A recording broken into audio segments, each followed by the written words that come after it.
Hello, my quilting friends. My name is Leah Day, and welcome to episode 74 of the podcast. And today I want to talk about naming your quilts and also the importance of adding quilt tags, the information, even just your name and the date that you finished it.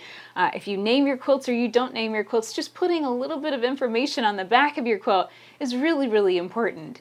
And this was actually a suggestion from a podcast listener, Dawn. She wrote in, and I'll be sharing her email in just a bit so you can understand where she's coming from and why she wanted to hear a podcast episode on this topic. And yes, please write in if you have suggestions for podcast episodes, things that you'd like me to talk about or riff on, or, great quilting debates. If you'd like to, you've heard about something that you're wondering a little bit more about, please suggest it. Send us an email at leahday.com/contact, and I may just feature your email or comment in a future podcast episode. Now, what is going on around the house? I am downstairs in my kitchen sewing and cutting room, and this room has been in basically disaster mode for the last 2 weeks, and I've been missing it. So I finally got my table set back up again. I got my cutting mat back in place, and now I am cutting apart some machine embroidery designs. These are free motion quilting designs that Dad digitized, and I have now stitched them out on my embroidery machine. And you can come and find this brand new collection I just came out with at leahday.com/elemental. This is the Elemental Energies design collection. And you might recognize some of these designs because these were featured in my chakra wall hanging. And that was an older collection I did with Janome. It went out of stock. I couldn't get those back in. So we redid the designs ourselves and digitized them out again. And so now you can do new chakra wall hangings. And it's going to be super, super awesome. I probably will do an updated version of that chakra wall hanging tutorial. It was pretty popular when I came out with it. And I'll probably do an updated version of it just to talk about, maybe update the design a little bit, because it was very skinny, basically 4-inch wide by 28 inches long, very skinny little wall hanging. It was like the perfect little thing to kind of hang in those weird areas of your house where you've got like a narrow bit of drywall in your house. It was really cute, and it was one of those things that when that collection went out, I kind of lost that tutorial, and I'd occasionally get an email like, hey, when is that going to come back? And I'd be like, I don't know, and I hate that. I really can't stand it whenever stuff like that happens. So getting these back on has been, really a delight, and I'm super excited about it. Stitched out all of the designs now, and that's what I'm cutting apart. I stitched out all the designs to test them in sets of 4 on my embroidery machine, and then I'm going to cut them apart and test a new quilt as you go method. And I can't tell you what it is yet. I haven't figured it out yet. I'm still working on it. And I know that by the time I put these 25 designs together, I will definitely have figured out something. Something. I will have answered some sort of question and have some sort of idea of what I'm doing with this new method. I've been wanting to come up with a new quilt as you go method for a while. It's been on my list. It's one of those things, the method that I love, that I use the most often, that I've taught year after year after year in quilt-alongs, it's got its upsides, it's got its downsides. The upside is it's very accurate, and if you're piecing carefully with an accurate 1/4-inch seam allowance, you're going to get your blocks coming together really nicely. The downside is it's pretty nitpicky, and if you aren't super precise, and careful, then, you might not have those great results, and that, bugs me. I really want it to be easy, not, super persnickety, and I also want it to be fun to be able to put your blocks together. And then I'm always getting requests, how can we put it together without the sashing, without little strips on the front or the back, and how can we put our blocks together with wider sashing? It's kind of like it runs the gamut. The method that I like tends to be the method that no one wants it that way. So yeah, I've been wanting, it's been on my list to work on this for a while, and it's one of those things that, I'm just kind of trying to wrap my brain around how I want this to go, and I'm pretty sure how I'm going to put these together is no sashing at all, butting block to block up, and then I'll figure out something to cover the seam allowances on the back. There will probably be binding or, some sort of something on the back of the quilt in order to hide seam allowance. You're going to have seam allowance no matter what whenever you're dealing with quilt as you go. So I've got to wrap my brain around it and play, and in order to play, I need all the blocks the same size cut nicely, and so that's what I'm doing right now. And just in case you're new to the podcast, there is video in addition to audio, so if you'd like to come and see what I'm working on, I'm playing around with a True Cut rotary ruler too, and this is probably going to slow me down just a little bit because I'm not used to using it. And I'm also playing around because I'm not quite sure what size of square that I can get out of these consistently. It's kind of one of those things. I designed the squares and I put them in a nice big hoop, and then I tried to leave the same amount of space between them consistently whenever I stitch these out, but every once in a while you notice, oh, that's a little bit close, or oh, that's a little further apart, and kind of have to fluctuate. I think I can make 4.5-inch squares here, and that's going to be just about perfect. So yeah, trying to cut squares out and talk at the same time, but I'm good at that. I think I can manage. Yeah, that's looking good. I really like that. I think that's going to be a good size. Yeah, so this week has been a little crazy. As I said, we were resetting in here, getting this room back in order. What I ended up doing, I had a rug in here that, just in case you missed last week's podcast, we had a fish tank flood. Basically, one of Josh's fish tanks, one of the older ones, cracked and leaked about 5 gallons of water on the floor here in the basement. A really slow drip of water going on the floor, and it's completely saturated the carpet that was in here, and then it also got underneath our laminate wood floor in the den.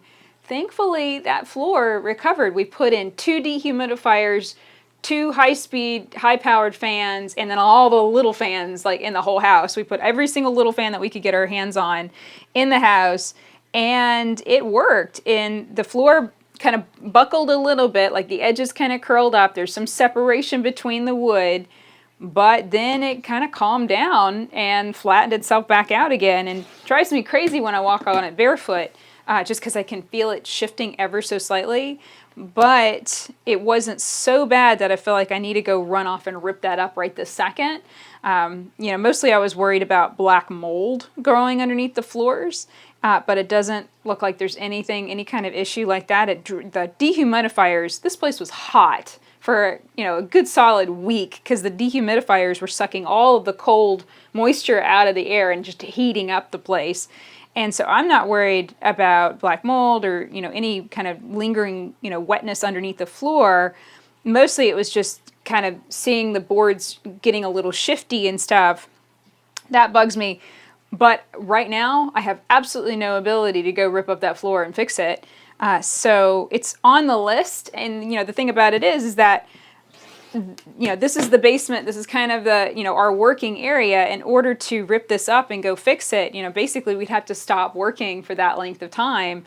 And, and to do that kind of not expecting to do it, like maybe that would have worked in June when everything's kind of slow down a little bit and, kind of going, all right, well, I don't really have anything else really I can do. But doing it right now, especially working on Mally the Maker and getting ready to launch that, I cannot see that as a very smart thing to do right this second. So yeah, speaking of Mally the Maker, I started working on the website last week. I pretty much have it done. I've currently set it to a password, probably going to disengage that and just set the book as out of stock. The pre-order begins on October the 1st. Finally, Josh and I agreed. It's ready for pre-order. We've already placed a nice big order of books to come in. So yeah, pre-order begins on October the 1st for Mally the Maker. And I've been working on Miss Bunny, and this is nearly there. So this is Miss Bunny in her pink dress, and this dress went through a lot of evolutions, just like Miss Bunny. So this was Miss Bunny number 2, and this is dress number 2. And so I was playing around with lace, I was playing around with puffed sleeves, she had a lot more fullness, and, working on the neckline, that was a lot of, trickiness and stuff. and eventually decided, let's simplify it down. Took out the puff sleeves, which can be a little bit tricky. Took out the lace, which can also be a little bit tricky. And I've gotten this down now to about 5 steps to piece the dress, which I think is pretty good. And little bit more adjustment. I'm probably going to stitch out one more, but I'm really pleased with this. Now, I'd love to know your opinion. I don't know if you've ever made a doll before, but I'd love to know your opinion about how the level of finishing that you prefer to see on a doll pattern, such as, do you bother to zigzag stitch the seams on the inside? So with this dress, I did a fully lined bodice, so just the chest part is fully lined, but I did not finish the seams around her arms or around where the dress connects. It's just a little Velcro overlap in the back here. I'm really pleased with this. And I was looking at some of my, I keep some Barbie dolls and stuff in the house for when my nieces come and play. And, Barbie doll clothing is not finished in any way. It's, it's sometimes serged, but most often it's left raw. Now, most Barbie doll clothing is knit. It's not going to fray. It's going to just roll. But I'd just be intrigued to see what you have to say about dolls and what you prefer to see in patterns. Do you prefer it if everything's nicely finished and zigzag stitched, or is that, optional? Like, this is the first time I've ever designed something like this, and I'm super excited about it. And I want to do it right. I'd love to know your opinion about that as far as, the level that you'd like to see it finished. And so this is where I think Miss Bunny is going to be as far as her pattern goes. It's going to include the Miss Bunny doll and this one dress. And I am still thinking about making her some undergarments because, it's just so easy to flip up her dress. And, James, whenever I handed her to him, he just naturally flipped up her dress. Like, kids are curious. That's just what they do. And I think a nice little pair of lacy panties would be kind of cute to finish it off. But this has been a delight. It really has. It's been tough. This has definitely made my brain hurt in a lot of ways. And I have found that I had to be very systematic with how I designed the doll and the dress. Basically I had the pattern pieces laid out on a table and cutting mat and my light box, because I do a lot of drawing and stuff and tracing with the light box. And so when there was a change, I would grab a piece of paper, make the change, make the adjustment, change the number of the pattern. So instead of, dress number, piece number 2 or version 2, it would go version 3. I would make sure that I mark that. Sometimes I would even, if I was going to walk away from it for a couple days, I would date it so I knew which was the most recent version of the pattern. And then basically setting up that system so that way I could come back to it, and I could come back to it in a couple of days and go, okay, I'm going to be piecing this one. Here are the pattern pieces that I need to test. Here's the adjustment. Here's the notes that I left for myself, all that good stuff. And that worked really, really well. And that's how I'm going to start doing all of my experimental kind of techniques. The same thing with this quilt as you go technique, where I have it set up on a table, in a specific place, make notes, here's where I'm at, here's what I need to test next, and I think that's going to work out a lot better. It's really hard to develop anything when everything's piecemeal, whenever, you're stuffing it all in a bin and then walking away from it. And I think, the learning curve for me here has just been developing the system, and then now rock the system, baby. Just use that system and use that to create more stuff and develop more ideas. And the biggest thing is understanding how much time it takes and how many versions of the patterns that it takes. So Miss Bunny took 5 versions, 5 distinct different dolls. And what's funny is as I've been working on these dresses, I had to make 4 different dresses. I'm going to make a 5th because I'm still not quite happy. I feel like her sleeves need to come out just a little bit. Her hem went a little bit short on this doll. So I'm going to extend the dress and extend the hems on the sleeves. And yeah, it's 5 versions of the dress. And what's funny is because the dolls didn't change shape that much between the different dolls, all of the dresses are then going and dressing, all of the different bunnies. So I have all of the bunnies lined up in a line on my table, and they're all now pretty trust, and that's just great. That makes me happy. It really does. So it's been an adventure. It has not been easy. Certainly there are times when I get so frustrated with it that, something's not worked out, or I've changed the pattern and I've actually made it worse. That's really frustrating. Then I just have to get up and walk away from it for a couple hours and then come back. And I had to be very kind to myself while I'm working on this. It's not easy. It hurts my brain and it's very slow. And I have to be very kind to myself and not get too impatient.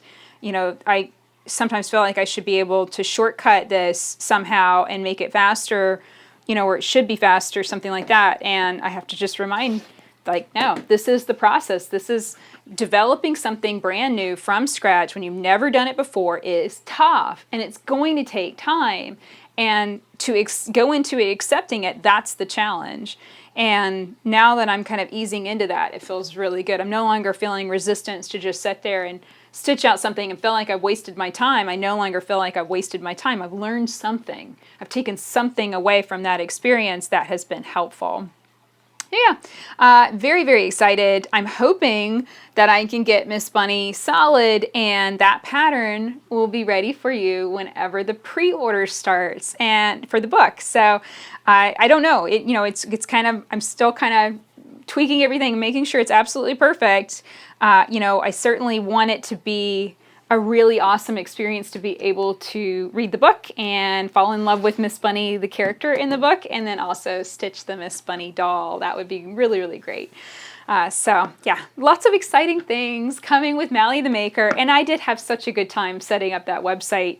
I'm keeping it very, very simple. It's very streamlined. I'm going to put up a few tutorials because there is actually a tutorial in the book for hand sewing a 4-patch block. So my plan is to do a few hand sewing emphasis tutorials, which I've never done before. I've done like hand stitching a name tag on a quilt before, but I've never really focused on hand piecing in a video before. So that'll be a lot of fun. I'm planning on shooting that probably today. Just in case you haven't heard the weather reports, we are in for a major storm with Hurricane Florence, and I'm crossing my fingers that this doesn't come and basically set on top of North Carolina and just dump lots and lots of water, but that's what they're predicting right now. We're not in any risk of flooding here.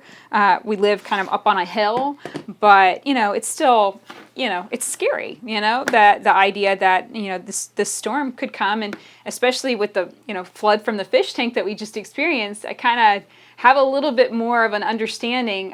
My husband Josh experienced a fire in his house, which kind of destroyed a chunk of the house, and then they had all these repairs and construction, and then like 3 months later or 6 months later, then their house flooded. And so he's always had a very different feeling about renovation than I have, simply for that reason. And now having dealt with the cleanup after the fish tank cracked, I am a lot more understanding about that, because it certainly felt like, wow, here's a renovation that I was not choosing, that I really didn't want, I don't have time and can't get into. And typically I'm ready to go. I'm ready to rip up the floors. I'm ready to go grab my knee pads and go get my grout out and start tiling, but not this time. I was really, can't do it. Just can't do it right now. Now, last week's post was about quilted gift tips. So making things for people and giving them as gifts, and I got a lot of nice comments on that. I want to read a few for you. So Katie said, I have also had the experience of a handmade gift not receiving the reaction I was hoping for. Now my handmade gifts only go to a select few. Everyone else gets things they will appreciate more. The gifts are for them after all, and not me. And I completely agree. It's one of those things, when we put a lot of time and effort into something, it's hard not to be attached to how someone reacts to it, and to not be hurt if they don't give you the reaction that you want. And I think just simply making things that are simpler, or on a lot of cases, not giving something handmade is often a better option, and it makes us a little bit less crazy. But Nancy had a different opinion. She said, I never give gifts with strings attached or any expectation. If someone takes the quilt I made them and burns it in the backyard, well, it's theirs to burn in the backyard. I still gave them a quilt. Nothing changes that. So no, it doesn't bother me. Anyone can do whatever they want with the gifts I give them. And that's true too. It's just emotionally for me, it's really hard to let that go, and I know another person commented and said that she gave someone a table runner that she had hand quilted, which is an enormous amount of time and effort, and then watched as that person handed it to her son and he threw it on the ground and started playing on it.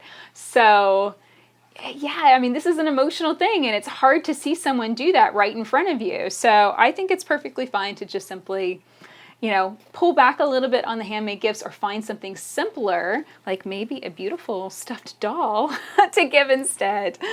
I got a really great comment from Melinda on the free motion couching video. This is pretty neat. I have never thought of it or seen yarn quilting before. So neat. I love the stippling. It's so cute. I always try to finish my quilts as fast as possible. I hate the actual quilting part. It's good to go slow. Great video. And P.S. a simple act of bending the needle as a hook. Wow, such a duh moment. Something I always just toss. Smart. So that is one of the videos that I shared last week on free motion couching on the long arm. So the Grace Cunique has an awesome 9-piece foot set that has all these different little bases that you can click onto the main foot, and 3 of those bases are couching feet. They have a really tight little hole on the bottom. You feed yarn through it. I'm just using chunky worsted weight yarn, and then as the needle comes down, it stitches through the yarn. So you're quilting with your normal thread in the top and bobbin, and then you have the additional yarn that's being stitched through as you quilt your quilt. It's awesome. I can't get enough of it. I shared 2 videos on it so far, so definitely check them out. Those are part of the Frame Quilting Friday series, and I am having such a blast. And thankfully, I am nearly done with that double stripe diamond quilt. I've kind of reached a point where I'm like, all right, I need something new on this frame. I need something new to play with. So yeah, that's almost done, and I'm gonna move on to something new. I think we're gonna focus on speed quilting for the next couple of weeks, like put a quilt on the frame and finish it in one day. I think that would be a lot of fun. And on the frame, that's actually a possibility. It has a lot to do with your scale, the distance between your lines of quilting. It has a lot to do with the designs that you pick, but it is absolutely possible, to knock out a quilt in a couple of hours when you're quilting on a long arm versus on a home machine. I don't care how you do it, unless it's this big, it's really hard to finish, really, really tiny quilt. It's really hard to finish something that fast when you're pushing the quilt through and under the needle versus moving the machine over the frame. So 2 questions that I received this week that are really good. Tommy asked, Leah, you are my go-to girl for all questions about quilting. How did you get the Chaco chalk lines off? I have tried water, iron, fabric eraser, and they just will not come off my flannel quilt. I wish I'd known about this problem before making the marks. My gray and white quilt now has pink marks. Help. I am so sorry. This is one of those things, and I emphasize it in every single video that I talk about marking. You really have to test your marking pens and pencils before you mark your real quilt. Keep some scraps whenever you piece your quilt. Keep some scraps aside. Take those scraps and mark them with the marking device that you've purchased that you think will work for your quilt. And test. So mark and then follow the instructions on the package or on that pen or pencil and see if they come off. I have had this nightmare experience too. I had it happen on Duchess. That was a giant whole cloth show winning quilt, and I had white, pink and blue Choco Pel marks that never came off. They're still on the quilt even after all the disasters that happened to it. So I understand, and I'm really, really sorry, but some of those chalk markers especially, they're really bad about setting in, and they don't go away. You can try Grandma's Secret Spot Remover. You can usually find it in quilt stores. It's a little bottle about this big. Try that. Follow the instructions on the bottle, apply a little bit, and I think you launder it. You can try, just a wet paper towel or a wet sponge, try rubbing at it. With a flannel quilt, especially, flannel's a little different, that you've got that pile. Sometimes you're just going to have to accept that the marks are there and instead try and figure out ways of making them not look so weird.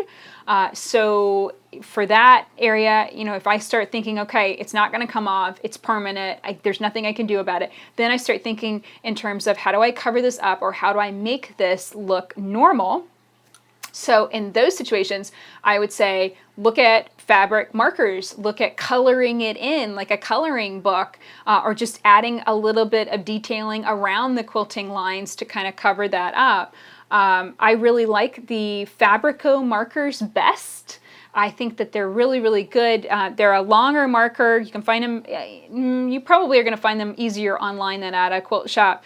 But they're a longer marker, and they have two tips. They have a thick tip and a tiny tip. You will get remarkably different colors from both ends of the pen, which is very surprising. When I started testing them, I found that you'll usually get a darker color on the fine tip end and a lighter color on the wide tip end. So you definitely want to test and play with that. But they set really awesome. I was actually playing around with something, and I thought, oh, well, this won't, I was actually using just a napkin, like a cloth napkin at my table to test the marks before I was coloring in a stitch and paint embroidery. And I thought, oh, well, I'm not going to heat set this. It'll be perfectly fine. I don't need to worry about, I can just mark this napkin and test my colors. And this just lets you know the patience of my family. Like, I will grab, if there's a piece of fabric in front of me, I'm typically going to grab it and start using it for something, right? And so I started coloring on it. Those colors just sat there. I never heat set them. I never went and put an iron to it. They just stayed on the napkin for the 3 or 4 days it took me to get around to washing it. They set. They did not go anywhere. That was permanent on the fabric. And so now I have this random napkin with these like random squiggles on it where I was testing colors. Every time I see that napkin, it makes me laugh. So yeah, I think in certain situations, with a marking pen, first step is always test, make sure that it is going to come out. If failing that, if that is just something that you skipped, then look at ways of hiding that, covering it up. That's sometimes your best option.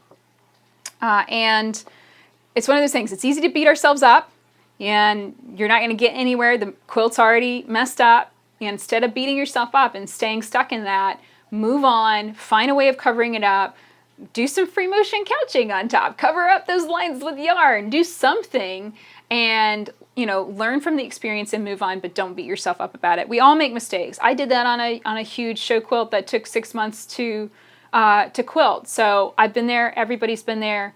Just move on and you learn something. That's kind of the whole point. All right, one more question from Roseanne. This was on the How to Clean Your Sewing Machine. And she asked, what if I've already used canned air a few times? And this is a big thing. If you are cleaning your sewing machine, please never use canned air.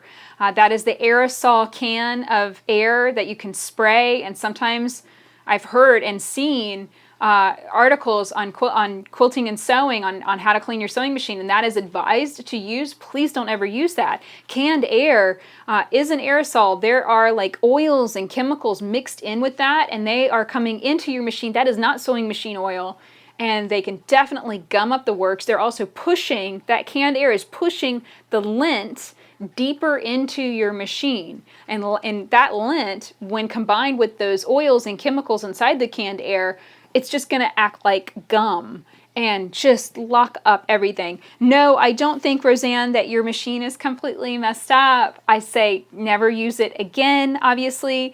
She said her machine seems to be all right. Certainly won't use canned air going forward. Yeah, that's the biggest thing, is don't use canned air to clean your sewing machine. If you've got some Legos set up in your house, spraying the Legos is okay. Spraying things where the dust can lift off and go out, it's probably the best idea to do that outside, just saying.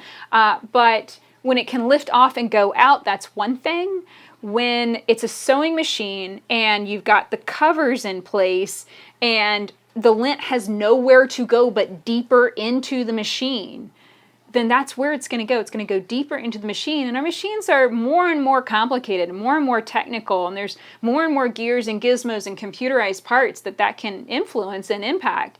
And yeah, that could be a really costly mistake. So watch out for that, and watch out for those articles online, sewing machine hacks and stuff like that, where they say to use canned air. Big giant no-no. It's one thing if you're a sewing machine repairman and has the ability to take off the covers on the machine. It has the ability to get in there and dig in deep on that machine. But it's a totally different situation for us. We don't have that ability, and I don't know very many quilters that enjoy taking the covers off their machine to get in all the gizmos and stuff. Just brush out your machine. Try and do that with every 2 bobbin changes to brush out your machine and give it a good clean, and then oil it according to whatever instructions in your manual. Or I personally, a lot of machine manuals don't include oiling instructions these days. I always err on the side of if it moves, it gets oil. So if I see something moving back and forth and it's like, a rod that's sliding against another piece of metal, then that gets a drop of oil. My needle bar going up and down, that gets a drop of oil. The rotary hook that spins around in the machine, that gets a drop of oil. It's not hard to get in the habit of doing this, but I'm like you, I'm sometimes in a hurry and I really want to get back to sewing or quilting, so I completely understand if it gets left for a little while. But you can usually hear it. If your machine starts to run loud and it sounds like it's complaining at you, chances are it really is. It needs a good brush out. So take your time and do that, and your machine will last that much longer. It really, really will. So that's pretty much it for the updates around the house. I had such a good week, and I'm so happy to be back down here. I've got a new rug on the floor that I'm delighted with. I put some peel and stick tile down that's lightened up the place a little bit, and I'm starting to eye the rest of the ugly floor and thinking maybe I should put more peel and stick tile down and lighten the whole place up. But I'm going to see how the storm goes and see what happens in the next week or so, and cross our fingers nothing happens, and I can start planning that out later on. So I hope you have a wonderful week and look forward to seeing Mally the Maker and the Queen of the Quilt. The pre-order begins October 1st. Can't wait. And now here's the podcast episode all about naming your quilts and adding a quilt tag. Hello, my quilting friends. My name is Leah Day, and welcome to this episode with tips for naming your quilts as well as tagging your quilts. And this came in from a suggestion from a listener to the podcast, Dawn. And here's her suggestion. She said, you asked for ideas for podcasts. I suggest quilt labels and quilt names. I have made over 50 quilts, but I rarely name them. I do sign them with a fabric pen or add a label. I usually put my name, hometown, and date. Sometime if it's a gift, I will add that person's name. I wonder what other people put on their quilt labels and how to come up with creative names for quilts. I always put my hometown on my quilt because over the years, quilts can travel far. And Dawn goes on to talk about genealogy is her hobby. She says that census data, this is interesting, is released every 72 years. And when the first census, when she was married, it will be released in 2062. And if she's still alive, she'll be pretty old, 103 years old. But someone could find her, Dawn, in her hometown on the census, and they could learn a little bit more about her, which may be of interest if someone acquires her quilts down the road, which is really, really interesting. So yeah, we're going to talk about naming quilts and quilt labels and all this good stuff. And this is one of those things. Every once in a while, I'll share something on labeling. I've shared some tutorials on doing a quilt label. I've never really talked much about naming quilts because I think this is kind of one of those personal things. But Dawn's question made me kind of start to think about this, because what we call things, I think, has power. And this is something that kind of ties into Mally the Maker a little bit, because so much of what ended up going into the book went I kind of fell back into traditional quilt block names. I used that. It's a plot point in Mally the Maker. And I used Jenny Byer's Quilter's Album, the book, the big giant, basically textbook of all the quilt blocks. And it has their names, and many quilt blocks were published under multiple names. And so you could have a block that was a bear's claw, but it could also be called turkey tracks. It could also be called, winding ways and devil's claw and all those different names. they were all published at different times under different names, but it's all ostensibly the same quilt block. And I think that this has power, and it also has a little bit of quilting history along with it, which I think makes it really interesting. So when I started thinking about, okay, quilt names, what are some ideas?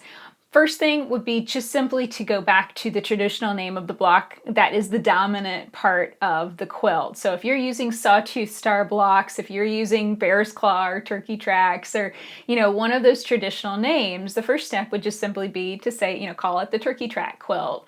Or you could kind of embellish that a little bit, like Wandering Bear's Claw or something like that. So one idea is to go traditional and to just lean back into where that block came from. And if you don't know, like let's say maybe you found a block and it's just, it's just called like star number 3, to actually do a little bit of research on that and look up and see if there are other names for that particular block, and that can sometimes be interesting. You could call it split personalities if a block has lots of different names. I think that's interesting too. You can also work in series, and this is a good thing. If you find a block that you just really, really love and you can't seem to get enough of it, like you just want to piece it to death and back again and make lots and lots of quilts with it, well, then turn it into a series of quilts. Let's say you wanted to do lots and lots of cat and mice blocks and lots of those quilts, then that could be, Cat Chases Mice 1 and Cat Chases Mice 2 and, go on and on and on. Now, as far as being able to remember when you have multiple quilts with similar names, that's where I start to, I don't know, I start to feel a little bit of resistance to naming in a series just that simply, because I might start to forget which one was number 1 and which one was number 2 and which one was number 7, that kind of thing. And this has sometimes been a problem for me whenever I'm naming free motion quilting designs. And that's something that I picked up when I had 2 free motion quilting designs that were, let's say, variations of one another. They were very, very similar, and only a subtle thing changed. I'm thinking of one in particular was Microscopic World, and then I think there was a very similar one, shared within a few days of that one. And I can't even remember the name of it because it was so similar to Microscopic World that the two just kind of blurred together in my head.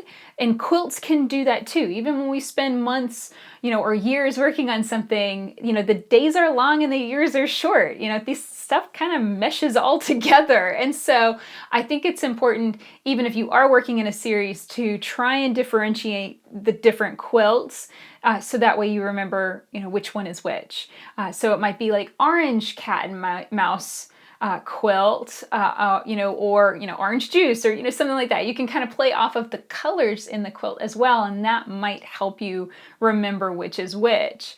And I think that this is something that's rather personal, and some people, you might not feel like you're very good at this, and that might be creating a little bit of resistance for naming your quilts. So one option, this is another cool kind of idea, and that is to just kind of let the universe decide for you, and that would be, pick up something like a magazine or a newspaper or something like that and turn to the second page, and the very first word on the second page or the second paragraph or whatever, just make some sort of system in your mind to say, okay, the next 3 words, I'm going to use one of those 3 words in my quilt title. And then, do something else, maybe go online and use a random number generator or something like that and come up with another piece of the puzzle. And then, maybe ask your husband or your son or your child or whoever to just randomly come up with a word, and you might end up with a mishmash of crazy, like, I'm just kind of thinking off the top of my head, like Happy Unicorn Play, that might be a fun quilt. It might have nothing to do with the pieced look of the quilt, but that might be an interesting name that you then end up remembering quite a bit. I know growing up, there were no names for any of the quilts that I got from my grandmothers or great-grandmothers. And instead it was the butterfly quilt or Boats and Butterflies or, the blue star quilt. So we always fell back to what that quilt looked like. And it's really interesting because there was one quilt that I always thought of as, the green flower quilt, because only the last 6 inches of it was only the border, had this really cute bright green calico print. And so in my head, that's what, when I was snuggling with it, that's what was right next to my face. The actual quilt itself was a traditional bear's claw, and there was none of that green print anywhere else in it. So in my head, I'm thinking, that was the green calico quilt, but in fact, actually, it was predominantly blue. So this is the thing that's interesting. Sometimes, especially if you're giving the quilt away as a gift, or just kind of, as Dawn mentioned, quilts can spread out, they can travel far. Sometimes we don't even have control over what the name or what we end up thinking about it. So I think logical, think simple. Sometimes I think that's the best. If it's blue stars, name it the Blue Star Quilt, and that's a-okay too. I think the biggest key is just don't get too worried about it.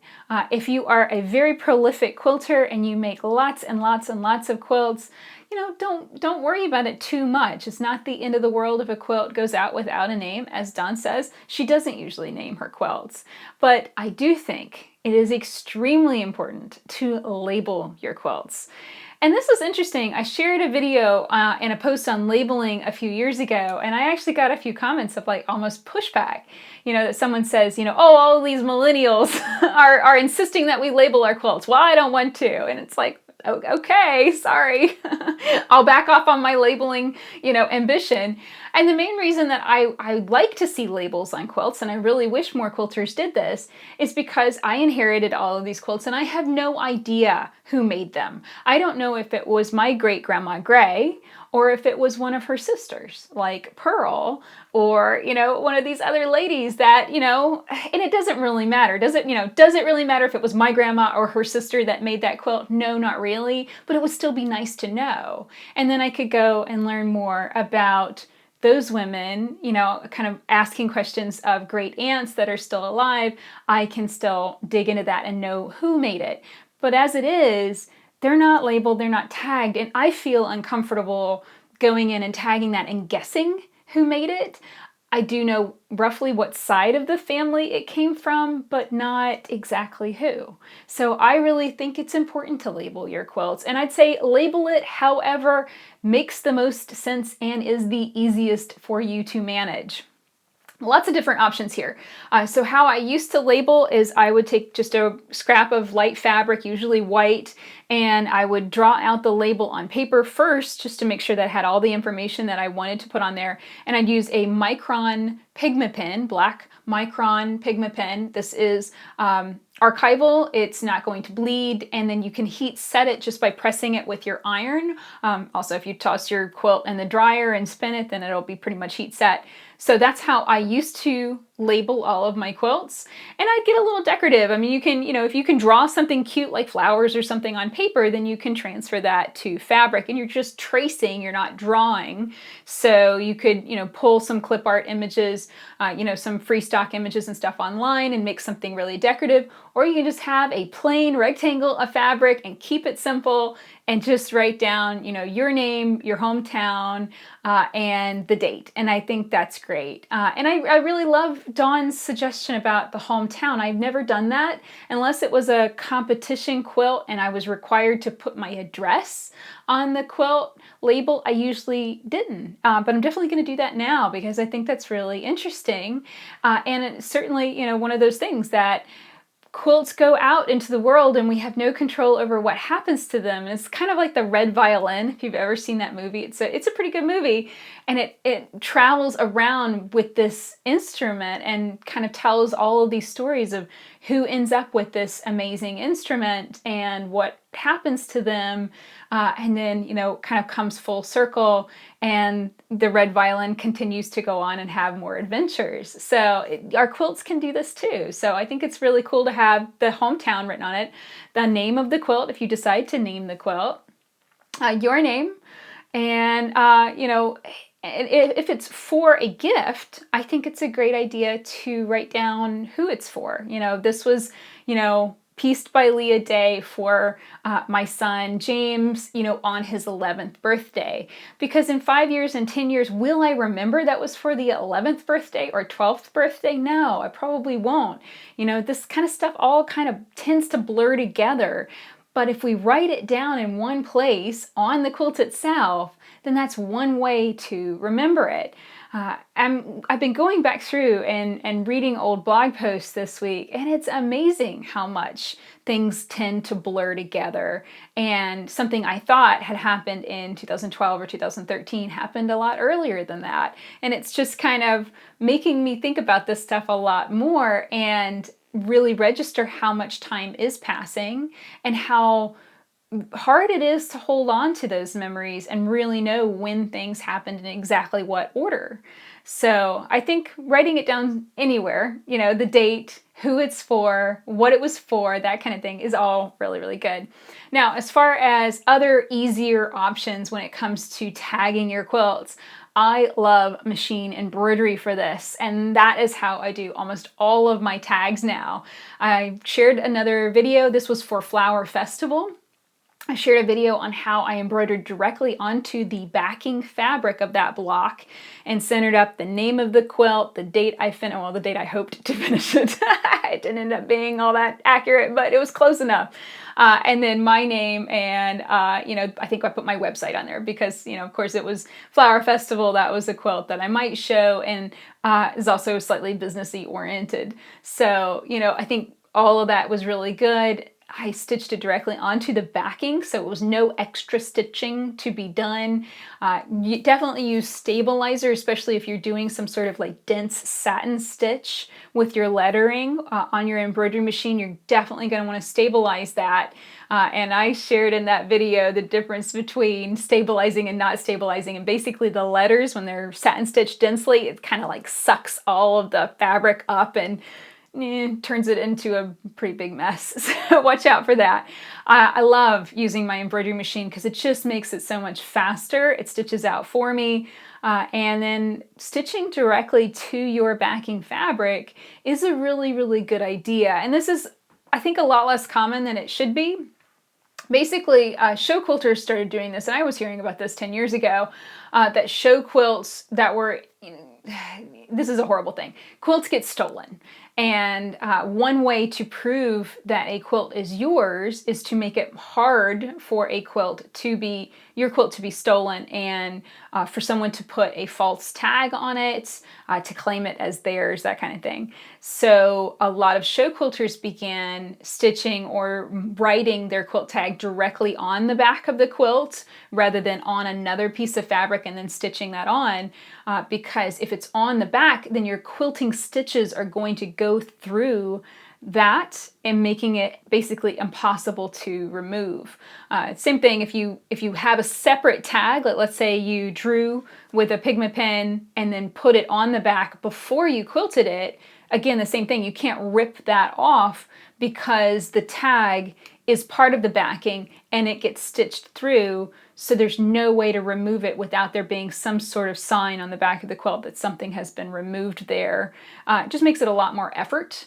One of those things, if someone's going to steal something, their chances are they're not going to want to spend a lot of time ripping away a tag in order to be able to do whatever they want to do with it, which I don't really understand the whole quilt theft thing because it seems so crazy. And yeah, so that's all I'm going to say about that. But basically, tagging is really, really good, and thinking through those steps. Like, so if you have a lot of resistance to tagging, it might be because it's an extra step. It's at the very end. It's like, oh God, I got to go make that tag now and go stitch it on. And I don't even know what size I should make it, or it's going to clash badly with my backing fabric. It's like we have this whole long list of excuses that we can make about this thing. And I am speaking from experience because I need to go make a tag right now for Dream Goddess.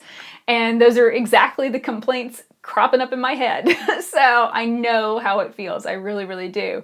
But it's important to write it down. I know that as the days are zooming by this fall, I'm already forgetting what exact date I finished stitching on the binding. I need to write that down really quick so that way I don't lose it. Because really, once you get the binding on and you're not making substantial changes to the quilt, technically it's done. Even if you haven't gotten the tag on it, even if you haven't gotten the hanging sleeve on it, technically that quilt is complete, and that should be the date of completion. So yeah, need to write that down. I'm kind of griping at myself a little bit here to encourage myself to go and finish this tag and finish this quilt and get it all done. And, and I'm, if I'm dealing with this too, then I obviously, yeah, this is a common thing. I think most of us reach this point with a quilt and it's just like, oh, I just really, really want this to be done. I don't want to have to go and do some extra step. And I realized the other day that I finished Emergence from Sinkhole and I never tagged it. I think it was one of those situations where it was just like, I'm done. I don't want to mess with this thing. And I honestly don't remember when I finished that quilt. And that date, that day, whatever, I hopefully felt great about finishing it. It's a guess as to when it was done. And then of course I went back and added more quilting to that quilt, but regardless, I have no idea when it was finished.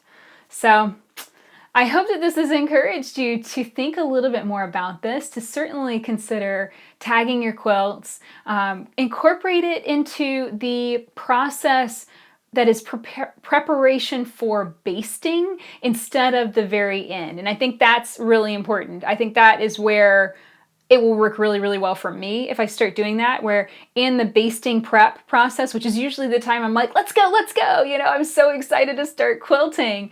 If I slow down just a little bit and go on ahead and embroider that tag onto the back of the backing, or I go on ahead and, draw out that tag and stitch it to the backing, the only thing that has made me hesitate ever so slightly when I do that is that I have to then make sure that the tag ends up on the right side of the quilt when everything is being basted, because you don't want the tag to end up on the top of the quilt.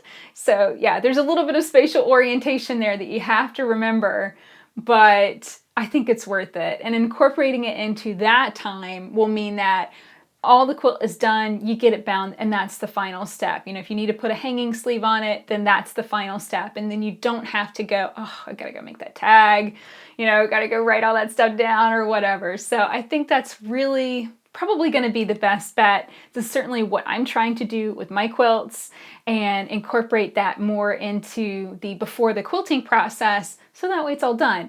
Now, it makes it a little bit more challenging to date it, because of course, once you get a quilt basted, it's really hard to know when you're going to get it finished and quilted. I mean, it could take a year, it could take a month, it could take a week, who knows? Maybe leave yourself space on your tag and just pencil that in and just draw it in with a pen. That's perfectly fine too. I wouldn't don't get too precious about it. I mean, we can make a big deal about this. We can make a small deal about this. We can not do it at all. I think the not doing it at all is the worst option. I think the best thing to do, don't make a huge big deal about it. Keep it simple. Make a system that's going to be easy for you to duplicate, and then that's going to work out really well. And one last thing I was thinking about, especially if a quilt is going to be a gift and it's going to be for someone who doesn't maybe understand quilts very well, you might want to include some care instructions, like how to wash it. Some people get quilts and assume that they can never wash it. They get quilts and assume that they should wash it every day. There's a lot of, people just really don't understand sometimes what a quilt is and how to take care of it. And what was it? Somebody once said, I have all these quilts from my grandma packed up in a cedar chest. Cedar chest is not really the best place to store quilts, especially folded forever. That can cause some discoloration, and then the folding can cause permanent crease lines, so all of this kind of stuff, I think is really good. You can put that little bit of care instruction on the quilt label, and then maybe that'll help someone make that quilt last a little bit longer down the road. But of course, that's another whole part of the labeling, that adds extra effort, extra work, right? The one other thing that I think a label can do is it can hide mistakes. And you might not have ever thought of this before, but I got this idea from Linda Cantrell. She's a quilter in Asheville, North Carolina. She's a really, really hilarious quilter, great lecturer. And she shares this quilt that had a mistake on it. It had a mistake on the back, I think. And it had, been a quilt that went to show and stuff and did pretty well. So what she did was basically made an extra label to cover that spot on the quilt with a listing of all the places that it had went. Or it was like a bit of poetry or something like that. I've heard all different stories from people that have added basically an extra big giant piece of fabric, ostensibly a label to hide a mistake on the back of the quilt. So if you're looking to get away with something and, as long as you don't tell anybody what's underneath it, then that's a good way of hiding mistakes too. So I hope that you enjoyed this episode, quick and sweet, and just a few tips on naming your quilts and thinking through that tagging process. We can keep it as simple as possible, just simply a name, as Don suggested, a hometown, maybe a date. That would be great. That would be a wonderful improvement over absolutely nothing. And you could even just mark that on your backing fabric. Pigment pens don't bleed, and they don't go through, this wouldn't go through all 3 layers. And I use, the 303 millimeter pigment pens. So that's an option. If you don't want to mess with anything else, just simply writing your name and the date and the quilt name, something like that, directly on the backing is better than nothing. And I think that's perfectly fine. If you want to go a little bit more elaborate, then marking that and making a decorative label or embroidering a decorative label, that's completely up to you, but that's certainly a great option too. I have a whole closet full of quilts, and I'll be honest, I don't really know who made them. And I'm actually going to start the process of asking questions and seeing if we can figure out who exactly worked on these quilts and try and roughly date them so I can have some little bit of information on the backs of them so I know where they came from. And it's one of those things, you never know down the line what person will end up with your quilts and how that will inspire them to get into quilting. The reason why I'm a quilter today is because I grew up sleeping under my grandmother's quilts. And I think it's kind of like a gateway drug. You sleep under these quilts and it's like, there's something wonderful about that. It's like being loved and hugged by someone you never met, but you knew, at least I knew that person made that with love. And I wish I knew exactly who made it. I wish I knew exactly how old these quilts were. So I hope that this encourages you to think a little bit more about this. At least put your name on the quilt, because you don't want, your sister to get credit for a quilt that you made, right? That would be the worst. So I hope that this encourages you to get your quilt named, to put your name in it, to get credit for it. And then that way, down the line, some little girl or little boy might say, hey, here's this quilt my great-great-grandmother or my great-aunt or, somebody in the family, someone they have a connection to far removed, made that quilt with love, and they ended up with it. How special.